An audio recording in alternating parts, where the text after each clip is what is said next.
이제는 방사선 장애에 대해서 분류를 해보겠습니다. 방사선 장애에 대해 분류를 하는 이유는 원인이 뭐고 결과가 무엇인지, 그러면은 이 각각 원인에 대해서 어떻게 대응을 할 수 있을지 이런 걸 구별해서 관찰하기 위해서 이 장애를 분류를 하는 겁니다. 지금까지 우리는 앞 시간에 방사선에 의해서 활성종이 만들어지고 이 활성종이 다시 세포 무엇인가에 변형을 일으키는 성질이 좋다 라고만 했습니다. 이렇게 활성종에 집중을 해서 설명을 했죠. 이걸 기억한 상태에서 이 방사선 장애를 분류해 보겠습니다. 방사선에 의해 피해를 입는, 방사선에 의해서 인간의 조직이나 세포가 피해를 입는 방사선 장애는 먼저 직접 작용과 간접 작용으로 구별합니다. 직접 작용은 뭐냐? 방사선이 이 직접 세포와 반응해서 DNA 구조를 변경하고 파괴했다는 겁니다.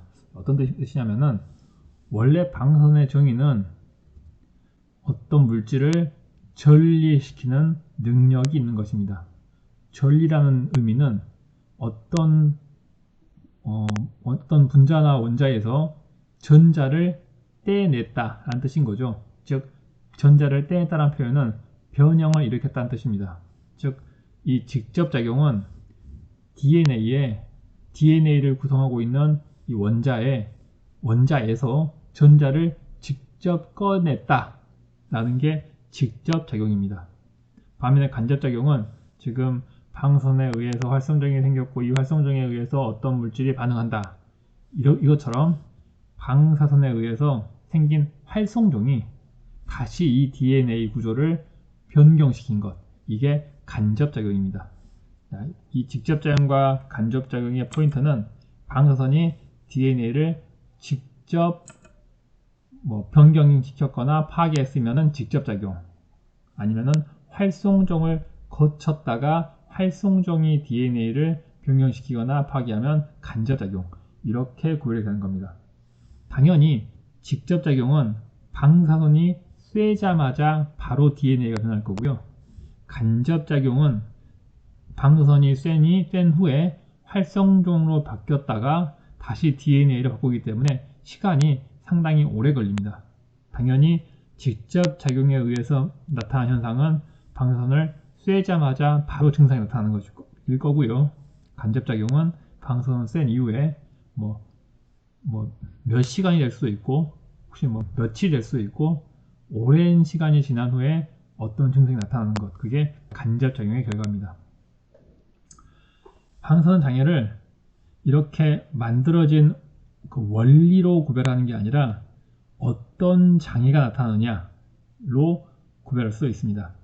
증상이 바로 나타나면은 급성장애, 그리고 이 방사선 피폭을 맞은 지 시간이 오랜 시간 후에 발생하면 지발성 장애라고 부릅니다. 이 기준은 효과의 발생 시기를 기준으로 하는데, 보통 피폭하고 나서 수주 이내 발생하면 급성 장애라고 부릅니다. 생각보다 기간이 길 겁니다.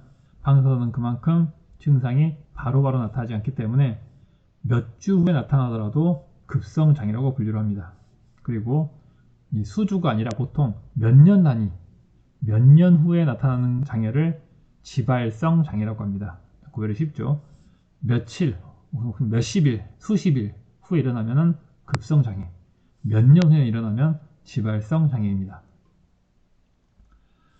급성 장애에서 나타나는 현상인데, 이제 방사선에 의해서 피폭을 짧은 시간에 높은 방사선을 맞았을 때 나타나는 증상, 그 증상을 급성 방사선 증후군이라고 이름을 붙였습니다. 그러니까 짧은 시간에 높은 방사선을 맞았을 때 나타나는 현상을 이제 분류하기 위해서 만든 이름입니다. 자, 조건은 방금 나왔다시피 짧은 시간에 높은 방사선, 그러니까 선량이 굉장히 높은 선량을 받았겠죠. 짧은 시간에 많은 방사선을 받아야 되니까요. 선량률이 높은 상태에서 방사선을 맞았고, 이때 맞은 방사선이 피부에만 도달한 게 아니라 피부를 뚫고 내부 장기까지 도달하는 이런 피폭 상황입니다. 그리고 몸의 일부만 맞은 게 아니라 온몸이 피폭당해 가지고 몸의 전체적인 능력이 떨어지는 거고요. 이 피폭 시간이 뭐 수년 이렇게 오랜 기간 동안 조금 맞는 게 아니라 수분 동안 짧은 시간 동안 높은 설량을 맞는 그런 상황입니다. 다시 정리하면 이 모든 상황은 사고 상황에서 발생하는 겁니다. 방사선 작업자가 낮은 설량을 오랫동안 맞아서 암이 걸렸다. 이건 급성 방사선 증후군이 아니고요. 갑자기 사고에 의해서 높은 설량을 맞아서 몸이 아프다. 그게 높은 설량을 짧은 시간 동안 맞았기 때문에 그때 나타나는 증상을 급성 방사선 증후군이라고 하는 겁니다. 급성 방사선은 어떤 증상을 보고 평가를 하느냐? 일단 피폭 당하자마자 바로 메스꺼움, 구토, 설사 이런 증상이 일어납니다. 이게 짧게는 뭐 수분일 수 있는데 보통 수일 동안 일어나는 거죠. 자, 보자마자 소화계통에서 문제가 발생합니다. 그런데 또 어떤 특성이 있느냐? 이게 1차 증상, 처음에 메스껍고 토하고 설사하는 증상이 뭐 수분에서 수일 동안 되다가 이게 금방 나았습니다. 그래서 이 증상이 없어져서 이 1차 증상이라고 불리는 이 증상이 없어져서 건강처럼 느껴지다가 이 증상이 다시 나타나는 겁니다. 다시 어떻게 나타나느냐? 식욕 상실, 피로, 발열, 메스꺼움, 구토, 설사, 발작, 혼수 상태까지. 그래서 이 두 번째 나타나는 현상이 몇 시간에서 몇 달까지 지속되는 거죠. 높은 설량을 짧은 시간에 맞을 때 나타나는 급성 방사선 증후군의 특성은 1차 증상이 나타나고 1차 증상이 나은 것처럼 보였다가 다시 증상이 나타난다 라는 특성이 있습니다.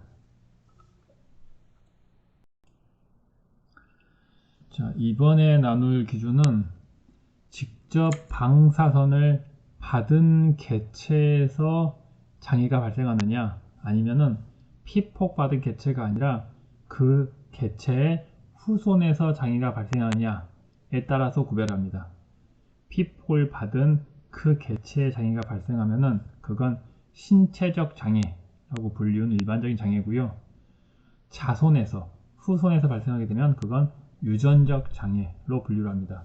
즉 신체적 장애는 이 사람이 있는데 이 사람이 직접 방사선을 맞았다면 그리고 이 맞은 부위가 뭔가 이상 반응이 생겼다면 이게 당연히 신체에서 나온 반응이니까 신체적 장애인 거고요. 아니면은 이 사람의 유전과 관련된 뭐 세포가 뭔가 이상이 생겼다가 지금은 안 나타났는데 이 세대에서 나온 다음 아들이나 딸 여기에서 뭔가 이 피폭으로 인한 장애가 나왔다면 이건 방사선의 장애가 방사선에 의한 피폭의 피해가 다음 세대로 넘어왔기 때문에 그걸 유전적 장애라고 부르는 겁니다. 당연히 생식세포 관련된 장애가 이쪽으로 옮겨진 상황이겠죠. 그래서 이거 두 개를 신체적 장애와 유전적 장애로 구별하는 겁니다. 또 하나는 이미 앞에서 한번 다뤘던 부분인데 확률론적 영향과 결정론적 영향으로 이미 구별했습니다.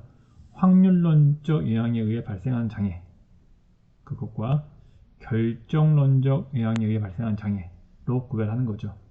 결정론적 장애는 방사선을 맞자마자 바로 일어나는 그런 급성 바로 발생하는 그런 장애고요. 확률론적 장애는 암이니까 천천히 짧아도 10년 혹은 20년 뒤에 발생하는 그런 장애, 지발성, 천천히 발생하는 성질 그런 특성이 있습니다. 여기까지가 방사선 장애에 대한 분류인 거고요.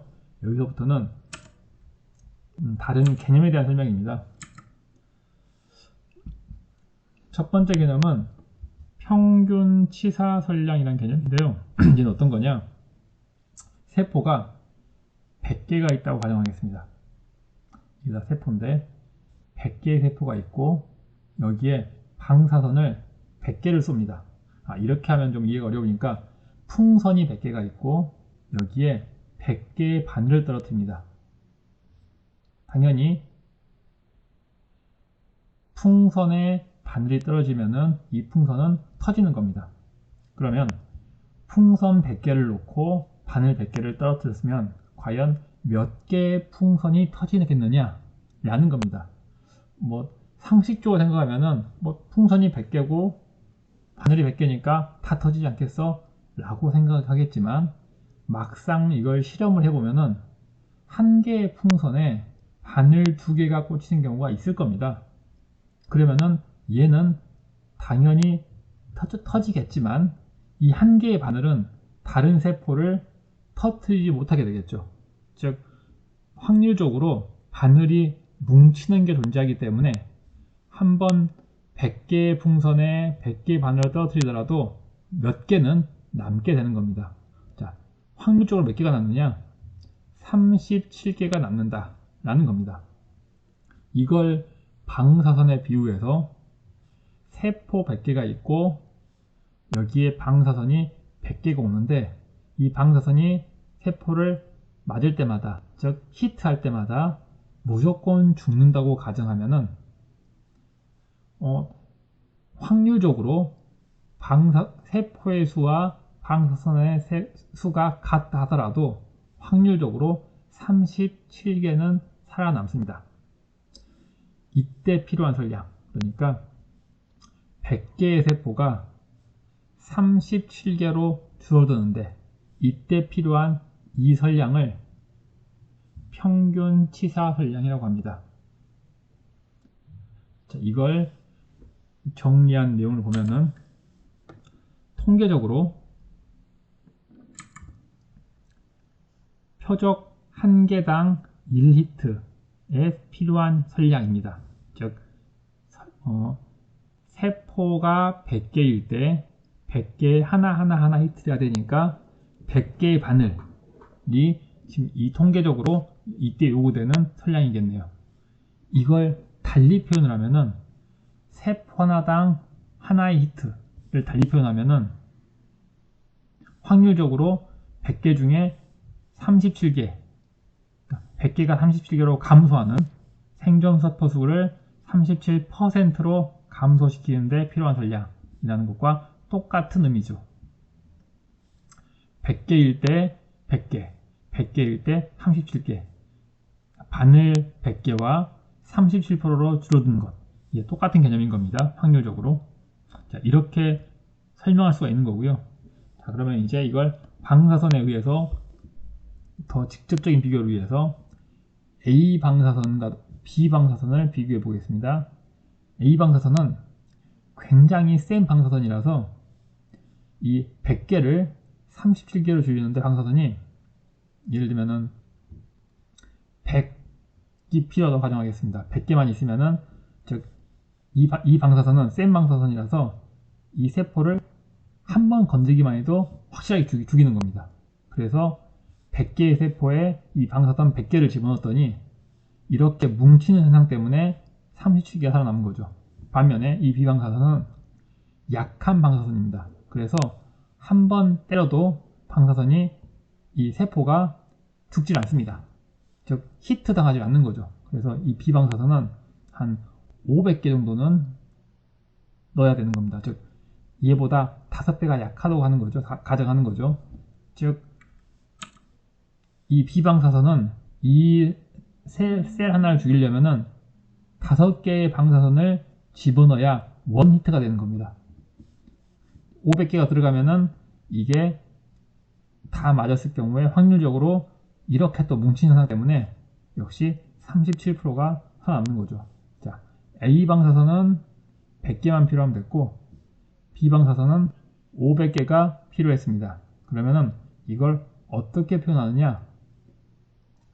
방사선의 감수성이라는 표현을 써가지고 B에 대해 방사선 감수성이 낮다 라고 표현하는 겁니다. 즉 방사선의 감수성이 낮다는 얘기는 뭔가 쉽게 변하지 않는다. 그러니까 이 비방사선은 500개 정도는 돼야지 이 세포가 뭔가 바뀔 정도로 좀 반응도가 낮다. 그래서 표현을 비방사능에 대한 이 세포는 비방사능에 대한 감수성이 낮다 라고 표현하는 겁니다. 평균 치사설량이라는 단어 대신 어떤 책에서는 이 100개 중에 37%가 생존했으므로 37% 생존설량이라고 표현하는 경우도 있습니다. 생존설량과 달리 이제 생존 확률이라는 개념이 있는데, 생존 확률은 표현이 좀 어렵습니다. 이 생존 확률은 이 지수 2에 t0분의 d라고 표현합니다. 이 d가 위에서 나왔던 평균 치사설량이죠. 딱 봐도 좀 이해하기가 어려운 개념입니다. 이 공식을 쉽게 이해하기 위해서 이미 예전에 한번 다뤘던 이 지수감소에 대한 공식을 다시 떠올려 보겠습니다. 이 그래프는 이렇게 돼가지고 처음에 1이었던 게 일정 시간 지날 때마다 절반씩 줄어드는, 이걸 설명하기 위한 게, 이렇게 설명하는 게 바로 이 공식이었죠. 당연히 여기는 원래 1을 기준으로 줄어드는 건데 이 n0가 처음 시작하는 점 여기고 이렇게 감소한다 라는 게 이 그래프였습니다. 얘를 n은 n0 2의 마이너스 n으로 표현했죠. 그 당시에 이 n 대신 n이 아니라 무슨 뭐 람다라든가 뮤 이런 걸 표현했었는데 일단 기본 개념 똑같습니다. 그때 여기가 뭐가 있던 간에 기본적으로는 n0로 시작하는 게 일정한 기간이나 일정한 시간마다 일정한 비율로 감소한다 라는 게 이 식의 포인트였죠. 그리고 상대적인 걸로 이렇게 표시를 해가지고 이쪽 이 밑에 부분이 남아있는 것 공식, 이 위쪽이 사라져버린 것은 어떻게 표현했냐, n0에다가 1-2의 마이너스 람다 t를 썼었죠. 즉 이 뒷부분만 바뀐 겁니다. n0라는 처음 시작하는 값은 변하지 않고 다 n0 시작점 똑같고 이 감소에서 남아있는 비율, 이 부분에 해당하는 거고요. 이렇게 사라진 비율 이 부분에 해당하는 거죠. 이렇게 표현했던 적이 있었습니다. 이걸 똑같이 여기에 적용을 해서 해석을 하자면은 공식도 똑같습니다. 처음에 세포가 n0개가 있었는데 이 방사선에 의해서 남아있는 이 부분이 2의 마이너스 n이 되는 거고요. 이 방사선에 의해서 죽은 세포는 처음 시작한 숫자랑 똑같고 여기가 1-2의 마이너스 n승이 되겠네요. 이게 되는 겁니다. 즉 이 부분은 생존 확률이 되는 거고요. 이 부분은 죽은 사멸 확률이 되는 거죠. 자, 여기서 이 공식을 가지고 이걸 생각해 보겠습니다. 이 첫 번째 공식을 가지고요. 그럼 이 첫 번째 공식 중에서 어떤 부분만 관련이 되어 있느냐, n0를 빼고 이 부분, 이 뒷부분만 생각하면은 이해가 되는 겁니다.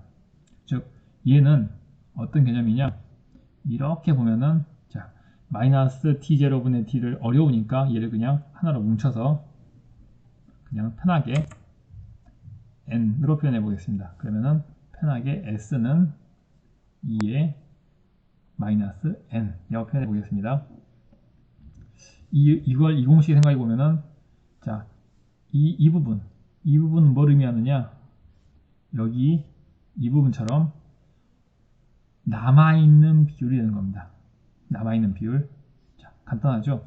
이 부분은 사실 남아있는 비율입니다. 이 뒷부분의 공식은 남아있는 비율, 즉 생존한 비율을 표현한 겁니다. 그러면 그 다음에는 이 윗부분만 해석하면 되겠죠? 윗부분은 어떤 의미냐? 자세히 보시면은 t0분의 t T0분의 D니까 T0를 기준으로 했을 때 이 내가 궁금한 방사선의 이 평균 치사설량이 얼마인가가 궁금한 거네요. 자, 이거 쉽게 설명하기 위해서 이 A를 표준으로 삼아 보겠습니다. 그리고 이 B를 내가 관심 갖는 방사선으로 하겠습니다. A 같은 경우에 이 평균 치사설량, 그러니까 100의 방사선을 37로 줄이는데 필요한 방사선이 100이라고 계산했었습니다. 즉 얘는 D0가 100인 겁니다. 반면에 B 방사선은 100을 37로 줄이기 위해서 500의 방사선이 필요합니다. 즉 얘 기준으로 D0는 500입니다. 이걸 D0로 쓰기가 그러니까 그냥 D로 표현을 할게요. 네, B 입장에서는 D입니다. 그러면은 A를 기준으로 B는 5배 더 많은 방사선이 쐬져야지 똑같은 현상이 일어나네요. 그 5배가 이거입니다.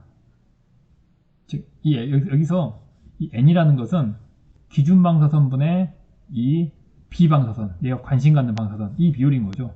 즉 여기서는 T0가 100, D는 500, 즉 AN은 500이란 뜻입니다. 즉 이걸 정리하자면은 이 부분 어떻게 구한 거냐? S는 즉 남아있는 생존 확률은 2의 마이너스 T0로 되어 있지만 사실 이 부분은 기준 방사선의 몇 배야? 여기선 5배였죠? 이게 그 비율인 겁니다. 즉 이 식에선 여기가 그냥 숫자 5인 거죠. 이 S는 2의 마이너스 5였던 겁니다. 즉 이것을 이 공식 자체로 이해하려면 어렵게 느껴질 수 있지만 얘를 이렇게 이해하면 쉬워지는 거죠. 이 위에 있는 부분은 기준 설량 대비 얼마나 많은 방사선을 써야 돼 똑같은 효과를 일으키기 위해서, 즉 평균 치사 설량인 100을 37로 줄이기 위해서 기준인 A보다 B는 얼마나 많은 방사선을 써야 돼 그 비율이 얘인 겁니다. 그 비율만 입력해주면은 2의 마이너스 비율이 되는 거죠. 그게 세포의 생존 확률이 되는 겁니다.